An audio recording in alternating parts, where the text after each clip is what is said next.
Hi everyone. నోటికి మన రుచిగా తినాలనిపిస్తే ఇలా వెల్లుల్లి గుడ్డు కారం ట్రై చేయండి. చాలా టేస్టీగా ఉంటుంది. చేసుకోవడం కూడా సింపుల్, 5 నిమిషాల్లో అయిపోతుంది. ఒక మిక్సీ జార్ తీసుకుని అందులో కొంచెం జీలకర్ర, 4 మిరియాలు, 2 యాలకాయలు, 4 లవంగాలు వేసి దాన్ని మిక్సీ పట్టుకోవాలి. అందులోనే 2 స్పూన్ల కారము, ఉప్పు, వెల్లుల్లి వేసి దాన్ని కూడా మిక్సీ పట్టి పక్కకు పెట్టుకోవాలి. పొయ్యి మీద అయితే ఒక మట్టి పాత్ర పెట్టి అందులో ఆయిల్ వేసి ఆవాలు, జీలకర్ర, మినప్పప్పు వేసి దాన్ని కొంచెం ఫ్రై కానివ్వాలి. తర్వాత అందులో ఎండుమిర్చి 2, పచ్చిమిర్చి 4, కరివేపాకు వేసి దాన్ని కొంచెం ఫ్రై చేసిన తర్వాత కొంచెం పసుపు వేసి తర్వాత అయితే ఒక 3 గుడ్లను అయితే పలగొట్టుకొని వేసేసి అలాగే ఒక 2 నిమిషాలు అయితే మూత పెట్టి వదిలేసేయాలి.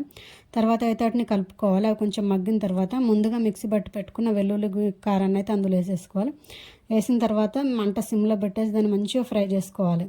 ఒక 3-4 నిమిషాలు ఫ్రై చేసుకుంటే ఎంతో టేస్టీగా ఉండే వెల్లుల్లి గుడ్డు కారం అయితే రెడీ అయిపోతుంది.